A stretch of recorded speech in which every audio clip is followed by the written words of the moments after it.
Blasphemy. And we are in the section about excuses from blasphemy. If we just take a look at how the document looks here. So here's the beginning of the chapter, blasphemy. We started by classifications of blasphemy and some of what came in the religion about blasphemy, about its status and the status of the kafir. Then we came upon the section on how easy it is to commit blasphemy, yani to talk about the conditions of blasphemy. We have here, before talking about the actual conditions of blasphemy, a build up to it, which is to talk about how easy it is to blaspheme. How is it so easy to blaspheme? Because of its conditions, which are not strict. The rules of blasphemy are not as strict as someone might think they are, with the meaning of you can fall out of Islam so easily. You have maybe no idea. Only if you've learned the rules of blasphemy and you understood that, then you're going to understand how easily a person could go out of Islam. If you don't understand this case well, you will think that this here is extremism and that a person, his Islam's going to be locked in regardless of how sloppy he is and regardless of how arrogant he is. So we talked about the conditions for falling into blasphemy, which is to willingly say the blasphemy, meaning to do on purpose what is blasphemy, not to willingly fall into blasphemy. That's not what's meant there. To willingly say what actually is blasphemy, knowing its meaning, not knowing its judgment, knowing its meaning. The judgment is that it renders you a kafir. That's not a condition. Rather, to be rendered a kafir, you just have to know what it means that you are saying. Not that you know that it's blasphemy. That's how easy it is to commit blasphemy. Even easier. And without a slip of the tongue and without being forced. So we talked about the slip of the tongue. And we're now still talking about being forced. Yani we need to unravel these conditions here. Without a slip of the tongue or being forced, or to willingly do, yani to say or do. To willingly do what only a blasphemer does. And we mentioned that actions can be explicit blasphemy or not explicit blasphemy. Words can be explicit blasphemy or not explicit blasphemy. Actions also can be explicit blasphemy or not explicit blasphemy. Not explicit means is open to interpretation. Yani can't possibly be explained in a way that's not blasphemy, whether a saying or a doing. But explicit means that it has no meaning, no interpretation other than blasphemy. And being delighted in the heart, yani liking the blasphemy, is not a condition. So knowing that it is blasphemy is not a condition. And liking the blasphemy is not a condition by consensus. And acceptance in the heart, which is liking the blasphemy and being delighted about the blasphemy, all of that means the same thing. Being delighted in the heart about the blasphemy, meaning the acceptance in the heart about blasphemy, which means liking or approving the blasphemy, that's only a condition in the case of compulsion. You're being forced. So you're going to now say blasphemy if that's what you choose to do, forced under death threat. So you have an option here. Either let them kill you, which is more rewardable, or do what they compelled you to do, which is not sinful. But if you do what they compel you to do, then you must not accept it in your heart. You must not like it. You must not approve of it. You must not be delighted about it. Or else you would blaspheme.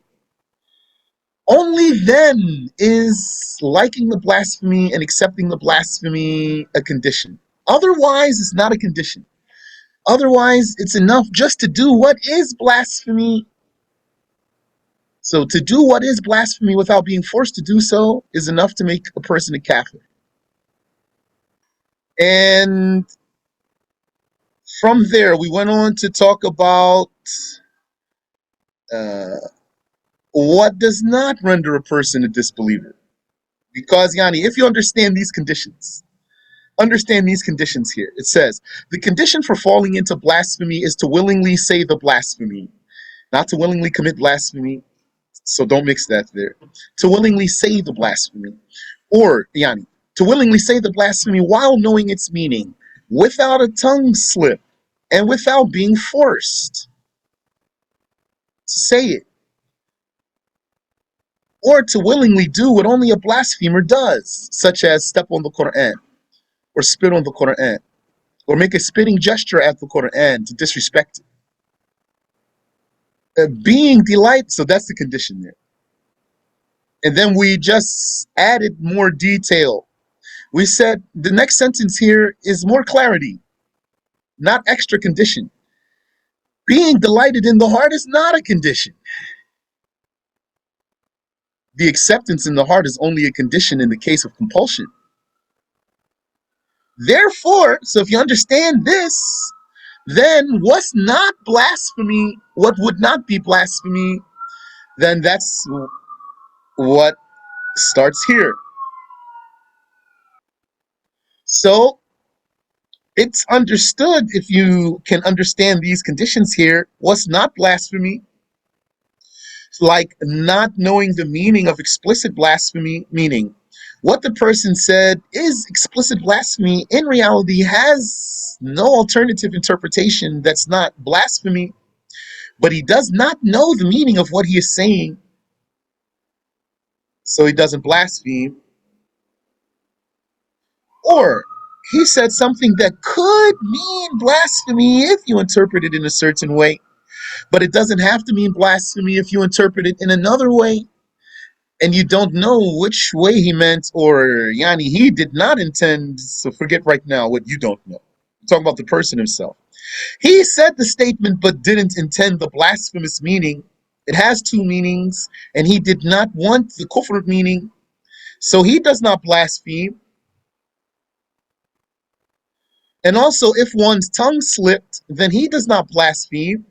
And then we saw cases that have the same judgment as a slip of the tongue. And also, if a person were compelled, forced, coerced, under death threat, credible death threat, he does not blaspheme. And so, under the case of compulsion comes the details of liking blasphemy or not. If you want to talk about liking blasphemy or not, then that goes here. Compulsion. Blasphemy does not depend on how you feel. But in the case of the compulsion, then it matters how you feel. Like, I mean, if you liked it or not. And we have looked at some proof here in this case of the compelled one. In fact, number 4 here is detailed, as you can see. So if you just look at the amount of information under each number. Number 1, yani, that's a few lines. Number 2 is a few lines. Easy case. Number 3, yani, that's pretty straightforward. Just need to understand this case of what's like a slip of the tongue. Get used to it if you're not used to it. Maybe there's detail here that you're not accustomed to. So the tongue slip, you know it. You accidentally said something, or someone did. Sometimes something is like a tongue slip. Like someone who says wallahi a lot. That's like a tongue slip. And then sometimes some things are like saying wallahi a lot, like profanity, for example. So then it's going to be like a tongue slip if it comes out in that way. Or also, according to what the Sheikh mentions in Sarih al-Bayan, some scholars counted what I coined here as being hysterical. Sheikh didn't really say it this way, but I am offering a word here as synopsis of what he is saying. Because the Sheikh told us in Sarihul Bayan that how some scholars explain the statement of the Muslim grave robber. How did he not commit blasphemy when he said, if Allah has power over me? Because he was, I'm saying, hysterical, meaning because he was dying. That's in the hadith. He was dying. So while he was dying, he was talking to his sons. And then he said, if Allah has power over me, he will torture me a torture he never tortured anyone. So some of them said, this is not him doubting if Allah has power over him. This is that he is not in his right mind. He's distracted. So his words are less than accurate. And they said, this one here is like the one in the other hadith who lost his camel in the desert. And then he waited under a tree for death. And then he looked up and found his animal right over him. And he was so ecstatic that he said, oh Allah, you are my slave and I am your Lord. So try to take a big picture here so that can help you to identify blasphemy or not blasphemy. And here, number 4, this is more than a few lines. So I have all of this talk here, all of this talk here, all of this talk here, until getting to number 5. We're almost at number 5. What are some of the proofs in the case of compulsion? Amongst them is this ayah in Surah An-Nahl, ayah 106. من كفر بالله من بعد إيمانه إلا من أكره وقلبه مطمئن بالإيمان ولكن من شرح بالكفر صدرا فعليهم غضب من الله ولهم عذاب عظيم. That's the ayah. But to explain the ayah clearly, don't forget this ayah has in it taqdeem and ta'khir, advance and delay, which means by repositioning some of these statements in the ayah, it becomes deciphered, it becomes interpreted. And so that is Man kafara billah, whoever disbelieved in Allah, min ba'di imanihi, after having belief, after faith, fa'alayhim ghadabun min Allah, he deserves the torture of Allah. إلا من أكره وقلبه مطمئن بالإيمان, except someone compelled while his heart is tranquil with faith, with belief.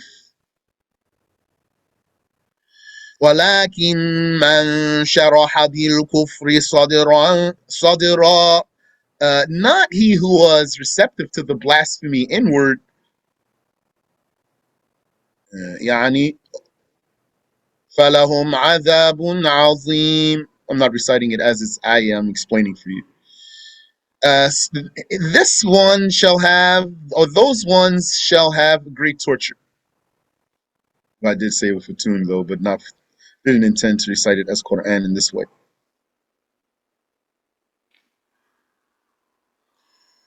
Okay, so then what does the ayah prove? The ayah proves that no one is excused from blaspheming on purpose. That's the intent here.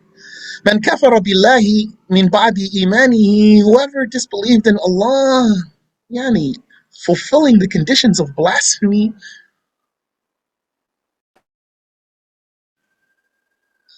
Whoever disbelieved, whoever commits blasphemy, whoever fulfills the conditions of blasphemy, whoever actually did blaspheme, man kafara, then he is a kafir truly.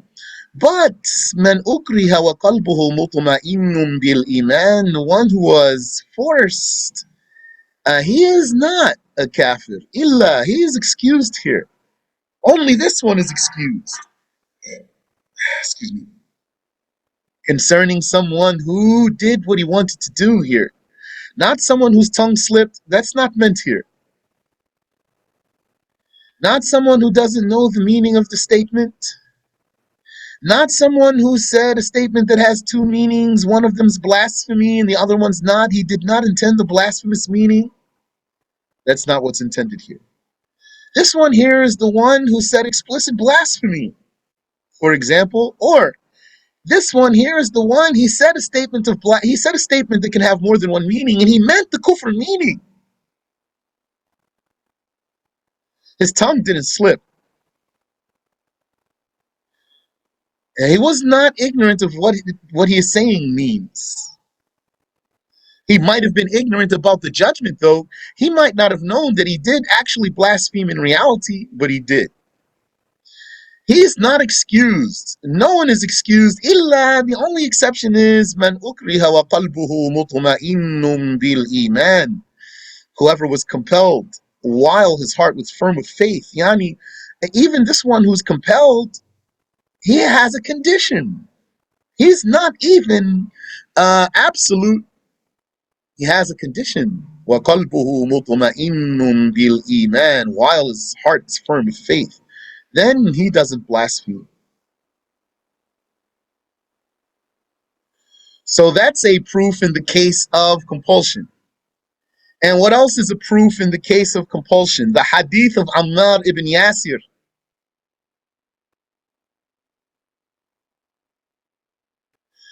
When he was threatened, yani, he was assaulted actually.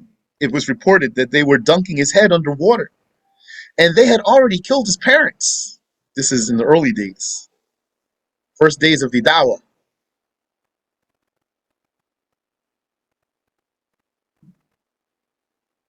So they attacked him. So he said what they wanted him to say, and then they let him go. And then he went right, to the Prophet sallallahu alaihi wa ala alihi wasallam. And the Prophet asked him this question here: هل كنت شارحا صدرك حين قلت ما قلت? Was your heart delighted? Yani, was your heart receptive when you said what you said? He said no. So then the Prophet of God sallallahu alaihi wasallam said, فَإِنْ عَادُوا فَعُدْ. If they do it again, then you do it again. Where's the proof here in this hadith? Yes, this has proof clearly that if you are forced, that yani, if he were forced another time, then he could do it again.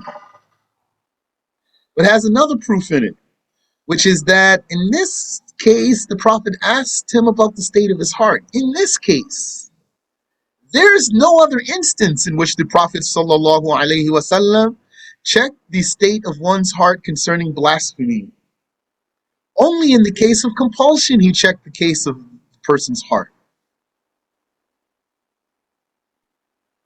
And so this is what we say. Only the case of compulsion we check the state of the person's heart. When he says the blasphemy willingly, not talking about a slip of the tongue, not talking about he doesn't know the meaning of the words, not talking about he said a statement that can have more than one meaning and he did not intend the blasphemous meaning.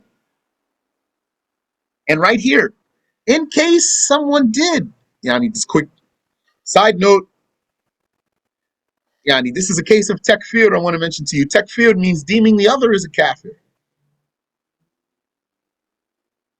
In case he did say something that could have more than one meaning, one of them is blasphemy, and you don't know which one he meant, then the rule is you cannot make takfir on him. So, if he said a statement that can have more than one meaning and did not intend the blasphemous meaning, he does not blaspheme personally. And you, as a witness to this, if you don't know what he meant, you cannot deem him as a kafir. Now, following this, you can make something very easy, at the very least, for yourself. When someone asks you if something's blasphemy, and maybe for them too, if it's not clear blasphemy, don't deem it as blasphemy to you. If it's not to you clear blasphemy, don't deem it as blasphemy. So where's a person not understanding the point here? Person is not understanding the point here when his question is, but what if it is explicit blasphemy in reality? Then he's not understanding. If that's your question, you don't understand what I'm saying to you. If it's not clear blasphemy to you when you encounter it, then don't deem it as blasphemy. So maybe you still have the question. I don't get it, you might say. What if it is, though? So my answer to you is to say that is not clear for you. So therefore, how are you going to deem him as a kafir? Now it's going to be like a statement that has more than one meaning. You don't know what does it mean. Even if it is clear, you don't know. So when it's not a clear blasphemy for you, don't deem it as blasphemy. Now your question might be, should I check if it's blasphemy? Then that depends. That depends on the circumstance. You might say to the person, I don't want you to tell me what you understood and what you didn't understand. Don't tell me.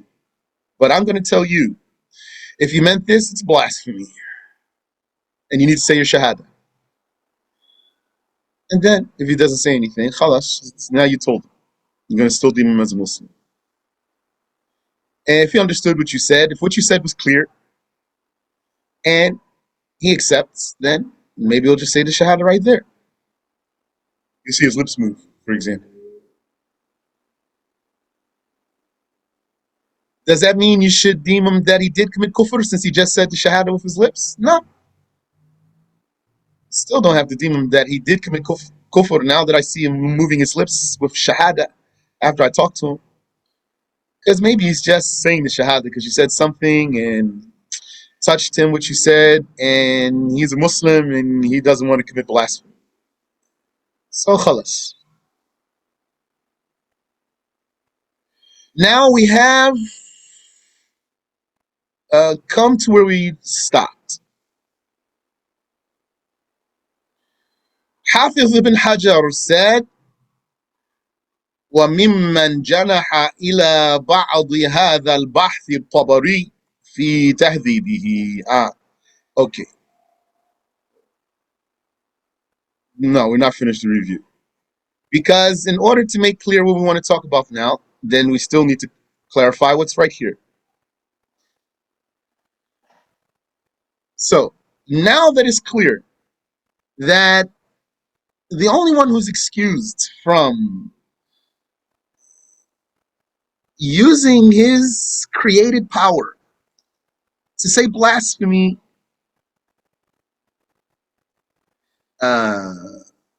is the forced one, as long as he hated it in his heart,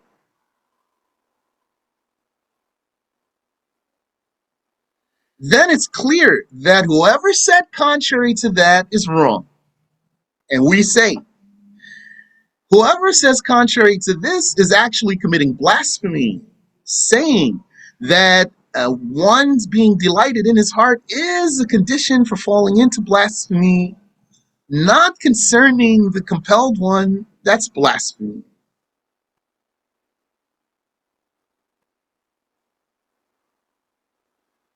Because saying that accepting it is a condition without being compelled means that a person could deliberately blaspheme and stay a Muslim. So that's blasphemy.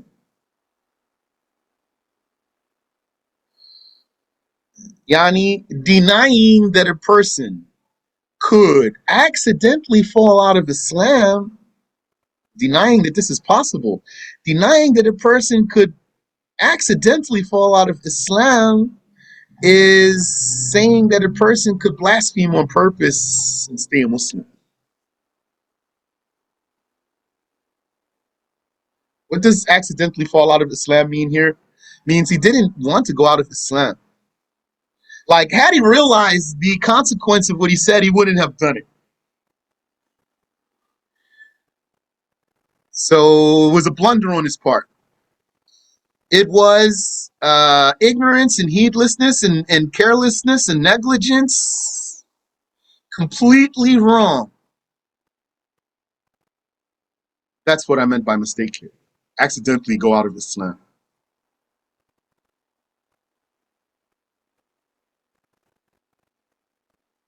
Because, like saying, it's not possible to accidentally go out of Islam. We're saying, according to what I'm saying, according to how I'm defining my words for you, it is possible to accidentally go out of Islam. But if you see that this choice of words of mine is not acceptable to you, then feel free to say something here so that either I can clarify or maybe have a suggestion saying that's not the best way to say it like that. And I'm trying to make you understand something. You don't have to say the words I'm saying also.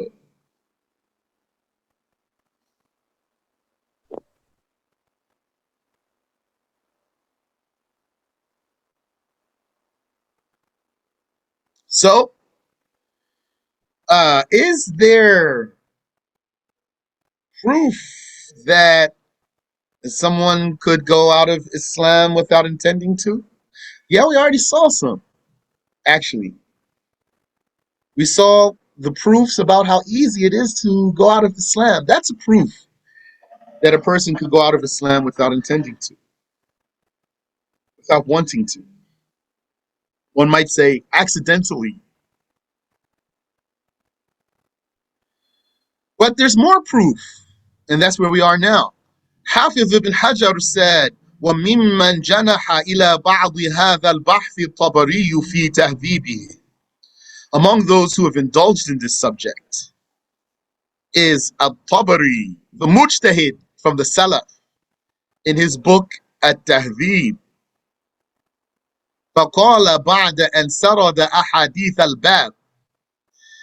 He said after listing a number of hadiths on the topic, and the topic here means the Khawarij. Al-Bab here means the topic, the chapter. Yani, so it means if you were looking in Ibn Hajar's book, you're going to know what he's talking about. فقال بعد أن سرد أحاديث الباب. Al-Tabari said after listing a number of hadiths on the topic at hand, which was about the Khawarij, فيه الرد على قول من قال لا يخرج أحد من الإسلام من أهل القبلة بعد استحقاقه حكمه إلا بقصد الخروج منه عالما. In these hadiths about the Khawarij is refutation of whoever says that none of the people of the Qibla go out of Islam after deservingly being judged with it unless he intended to go out of it knowingly. He said, in these hadiths is refutation of Yani. Here he says, in these hadiths about the Khawarij, they have broader application. This is what he's saying here. These hadiths about the Khawarij, they have, even though they are about the Khawarij, they have broader application. They can be applied in a way that transcends the Khawarij. In these hadiths is refutation of anyone who says that none of the people of the Qibla go out of Islam after deservingly being judged with it, yani after properly being considered Muslim. They claim no one would go out of Islam after properly being a Muslim unless he intended to go out of it knowingly. They're saying it's not possible to mistakenly go out of Islam or ignorantly go out of Islam. So At-Tabari, Mujtahid from the Salaf says, whoever says that is refuted by the hadiths about the Khawarij. فَإِنَّهُ مُبْطِلٌ لِقَوْلِهِ فِي الْحَدِيثِ. This claim debunks the Prophet's statement. Yani, this gotta be wrong because it's debunking a hadith. Which hadith? That the Prophet sallallahu alaihi wasallam said, يَقُولُونَ الْحَقِّ. They say the truth about the Khawarij. وَيَقْرَؤُونَ الْقُرْآنِ.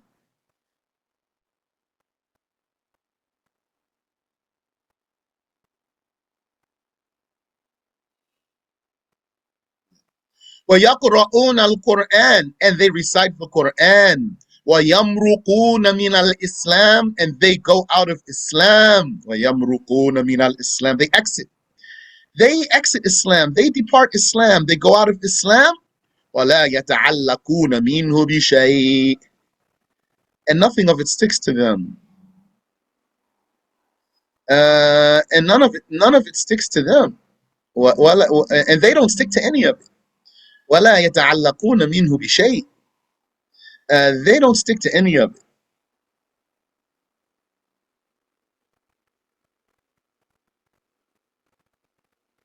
وَلَا يَتَعَلَّقُونَ مِنْهُ بِشَيْءٍ, and they do not adhere to it or stick to it or cling to it in any way. Yani they are out of Islam completely. Or are these who are completely out of Islam? People who say the truth and recite the Quran. So it's very strong proof here. They say the truth and they recite the Quran and they go out of Islam completely.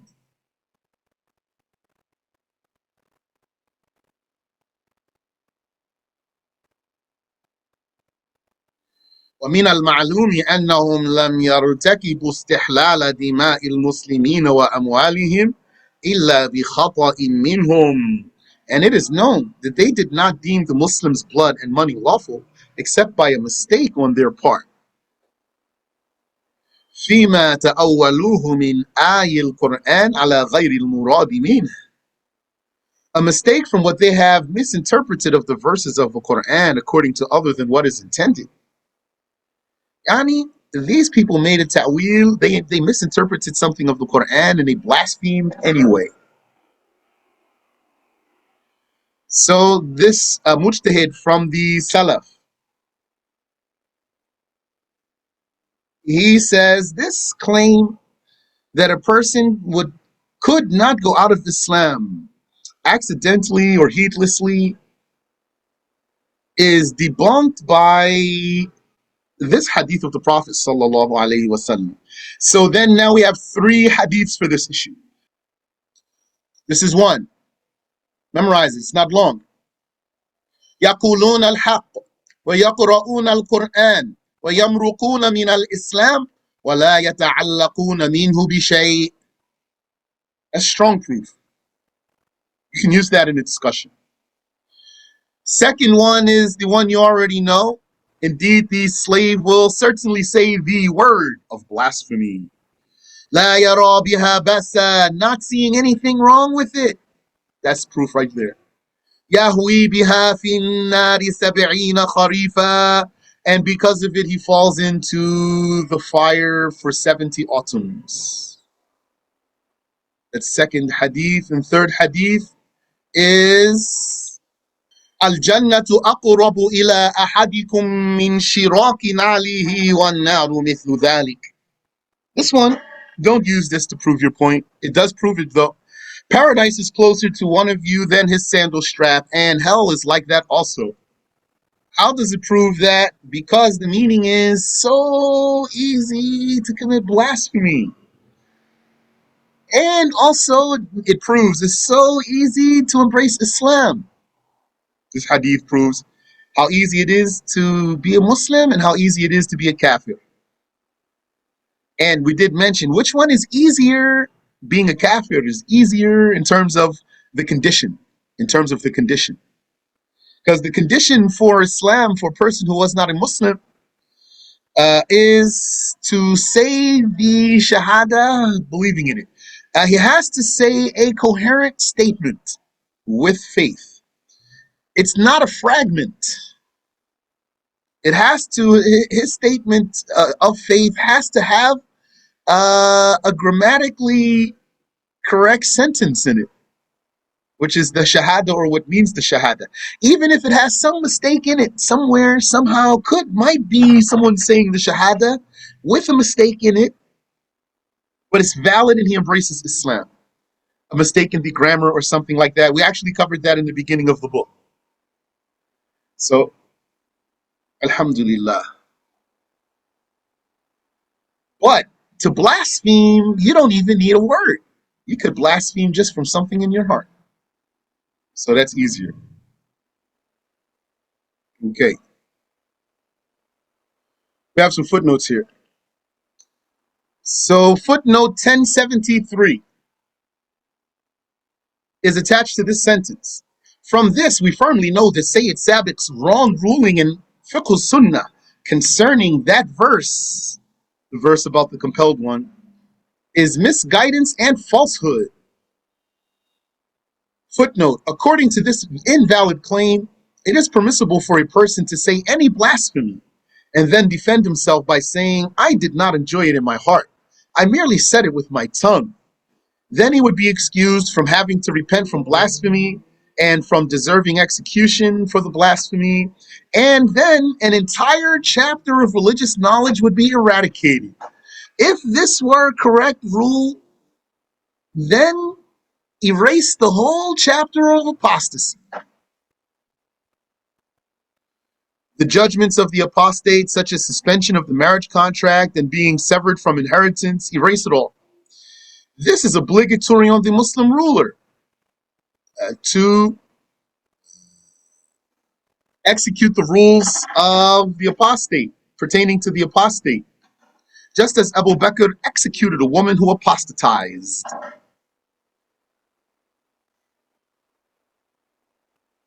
I don't know that story though. I just know that incident, like the way it's mentioned here, as broadly as it's mentioned here, in different spots. I've seen it in some of the books where they say, like how Abu Bakr executed a woman who committed apostasy. I don't know the story though. And we have another footnote here. This footnote is attached to this statement here. What is Sayyid Sabiq's wrong ruling? That a person is only judged as a blasphemer when he said blasphemy if he were delighted with that blasphemy. Footnote 1074. Mullah Ali al-Qari said in his explanation of Al-Fiqh al-Akbar by Imam Abu Hanifa, he said, in the book Hawil Fatawa,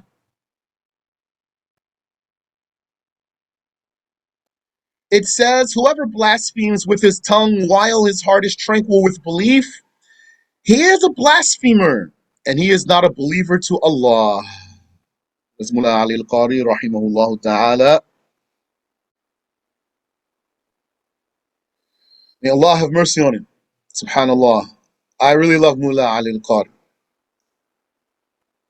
But I feel like some of his books maybe it's not as easy to benefit from as they could be because of his style.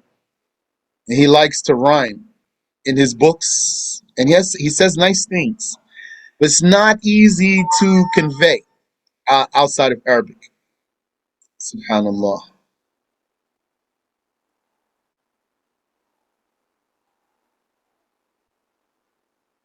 I'm talking about whole books. He has statements, fine statements. So, what's this one here? And we have another footnote,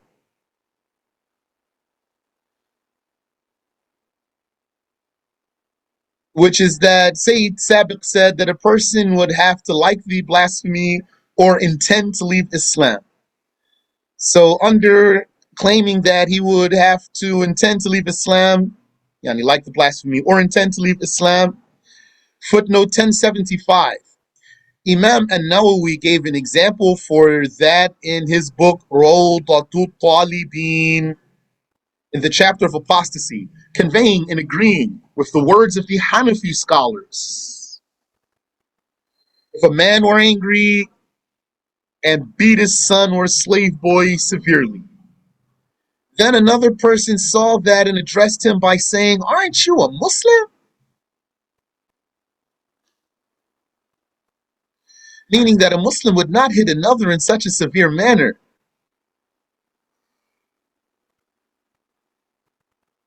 If out of his anger, he replied by saying no, he blasphemed.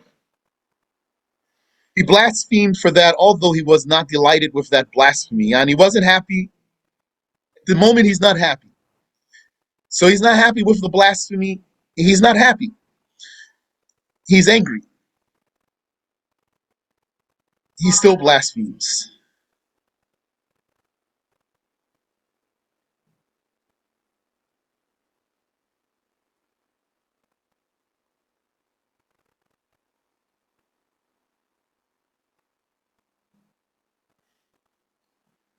And the fifth excuse is absence of mind,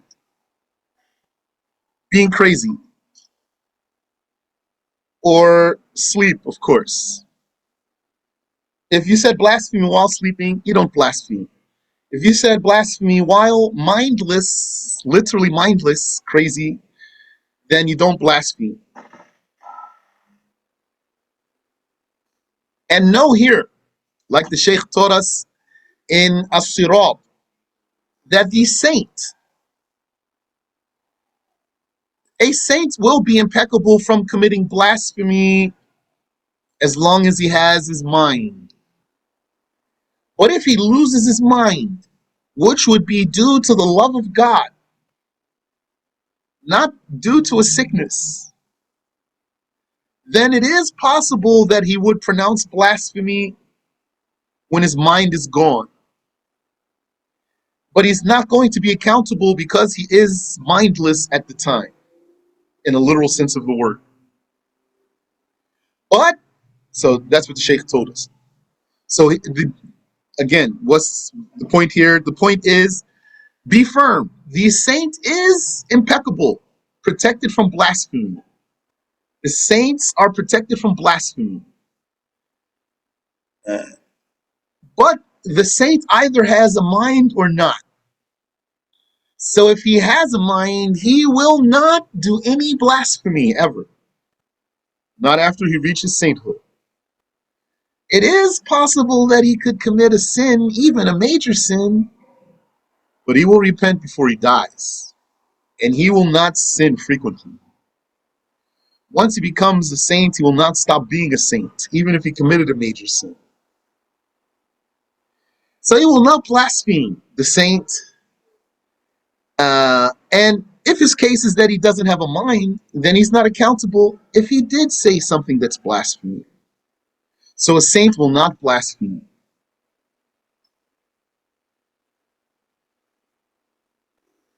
And then as for number 6 here,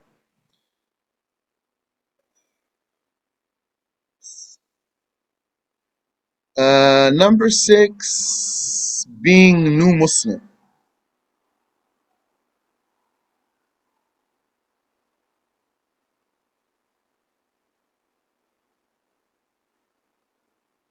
We learned about this. Sometimes being qaribu ahdin bil Islam, newly acquainted with Islam, will make a person excused from blaspheming. He whom neither his family nor anyone else taught the matters of the religion except the 2 shahadas. Being qaribu ahdin bil Islam, newly acquainted with Islam here, or the like, or the like. So being newly acquainted with Islam is the bar. What's the meaning of that bar? Yani, that's a gauge. What's the meaning of that gauge, that measure there? That's a measure of ignorance, a measure of ignorance, a standard of ignorance, the ignorance of a new Muslim. So what does he know? He knows the 2 shahadas, because how he became a Muslim, he said the 2 shahadas. So he knows the 2 shahadas and doesn't know more. That's a broad statement, of course. What if he was a kafir? What if he were a kafir citizen who finally embraced Islam in a caliphate, and there were non-Muslim citizens in the caliphate, and so they're living in a Muslim society, having many benefits, and they said, I'm going to leave this kafir country of mine and go to the Muslim country. I'm eligible. I'm eligible to pay the jizya and be a citizen, a non-Muslim citizen. And then I won't have to pay any taxes. I can keep all of my money. All I have to do is pay that jizya every year. It's a couple of bucks only. And those Muslims, Yani, once I pay the jizya, they're not even going to bother me. I'm out of here. So then becomes a non-Muslim citizen, a Kafir citizen. And then because of being in Muslim society, he was influenced and finally became a Muslim. He might, even though he's a new Muslim now, but he might be fully aware of many things because he's been around the Muslim scene, observing, for example. So he is a new Muslim, but he's not like a new Muslim here in this scenario. He's not like a new Muslim, though he really is one. But usually the new Muslim is ignorant of many things. And there are some people who are like new Muslims in ignorance. Here. Such as he whom neither his family nor anyone else has taught the matters of the religion except the two shahadas. Whether he lived like that for a long time or a short time.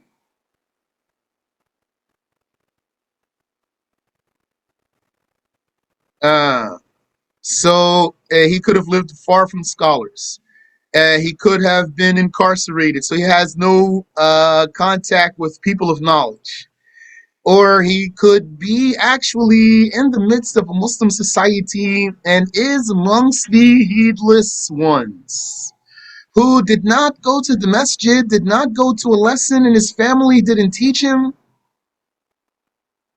He might be so ignorant, though he was raised in a Muslim society and he was born as a Muslim, and he doesn't see what he needs to see from his family. He might not even know there's 5 prayers.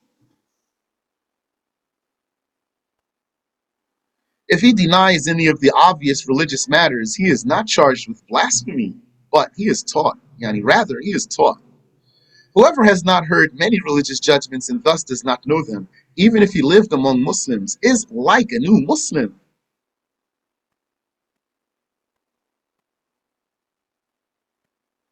And we have previously mentioned that the one who denies an attribute of Allah that is known by the mind, even without knowing a Quranic text or a hadith, is not excused for being ignorant about that. Yes. Let's end on one note here, which we mentioned already. I'll repeat it for you. Branching off of this paragraph I just read to you. Right now, we just read about the new Muslim, or the one who's like a new Muslim, and that this one does not blaspheme if he denies any of the obvious religious matters. Yani, the implication is he didn't know them. But had it been something like the attributes, denying the attributes of Allah known by the mind, he would blaspheme despite being new. We just read that right now. So let me remind you about 3 levels of people concerning denying something in the religion. Level 1, where anyone will blaspheme, new Muslim or not. That's the level of the fundamental meaning of the Shahada. I advise you, don't say something that's against the mental judgment, the sound mental judgment. Don't say it that way. Just say,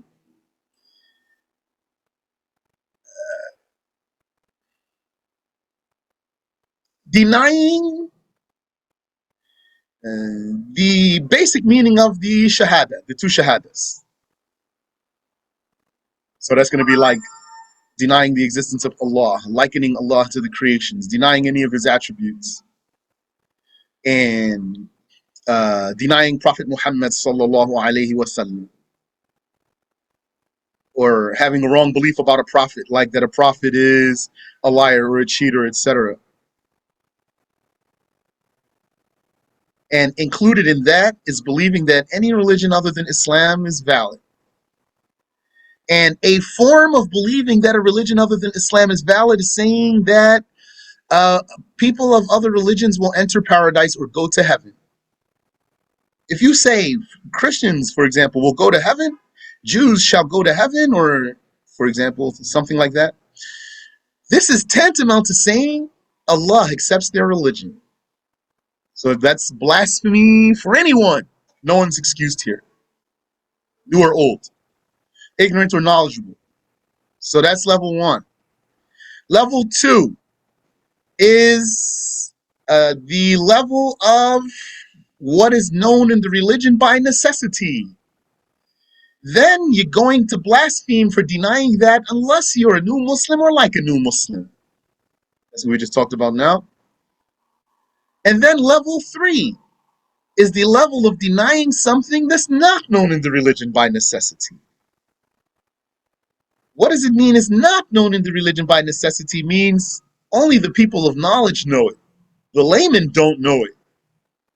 Then when would you blaspheme? In this case, you're going to blaspheme for being stubborn, denying that stubbornly. Like the basin, denying the basin. And many Muslims don't know about it. So denying it because it's not known in the religion by necessity and you are a new Muslim or like a new Muslim, you will not blaspheme. But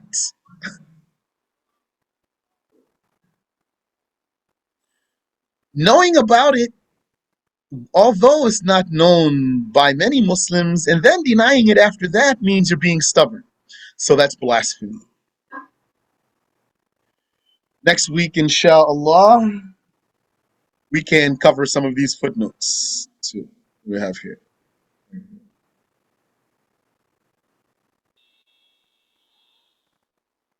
Assalamu alaikum, Sheikh. Wa alaikum assalam wa rahmatullah. Just got cut. Did you go and explain the example about which is denying attributes by the mind? You broke up a little bit. Can you repeat, please?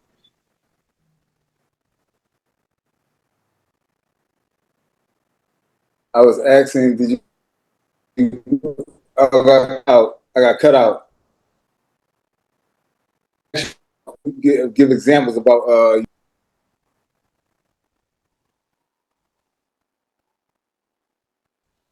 You got dropped out again, but I think you're asking me Can you hear me about. clear, Sheikh? Yeah, I hear you.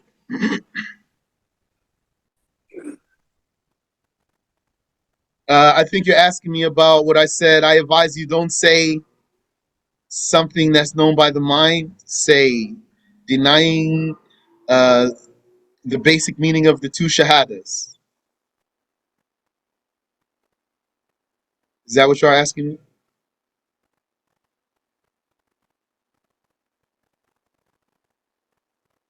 Yes, that's what I was asking. I was saying, Okay. can you give a? Okay. Yeah, some people say if you deny something that is known by confirmed mental judgment, you will blaspheme even if you are a new Muslim or like a new Muslim. And then they give examples, such as denying the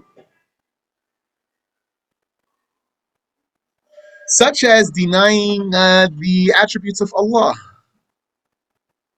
That's known by the mind, sound mind, that Allah exists, that He is independent, He has no beginning, He has no end, He has no similar, He has no partner, etc. He's alive and knowledgeable, powerful, willing, hearing, seeing, speaking. Denying that is a denial of the sound mind. That's true, but it's not restricted to that because there's some cases that are not confirmed by the sound mind and you still can blaspheme even if you were a new Muslim, such as believing that a religion other than Islam is valid. And if you were to ask me, how is that not confirmed by the sound mind? I will say to you, the scholars of Ahlul Sunnah, the Ash'aris and the Maturidis, actually, this is one of the spots where they differ. There's a case that's a difference in opinion between the Ash'aris and the Maturidis, which is this case. Here's a question. Is it impossible, according to the sound mind, that Allah would reward a kafir or reward a sinner, anyone disobedient? Is it mentally impossible that Allah would reward a disobedient one, such as a kafir? And what's like that? That's like, for example, to admit a kafir into paradise. Is this mentally impossible? The Ash'ari said, no, it's not mentally impossible. Not by itself. Rather, it is because Allah told us that He will not admit a kafir into paradise. That we know. Not because it is by itself mentally impossible. So it's not necessarily the intellectual judgment here that makes it an unexcusable blasphemy even for a new Muslim. There's just a base of the Shahada. The basic meaning of the Shahada, if you deny any of that basic meaning of the Shahada, you'll be a kafir even if you are a new Muslim. That's clear? Such as believing that a kafir will enter paradise. Thank you. Yani, believing that a religion other than Islam is valid. You're welcome. طيب وسبحان الله وبحمده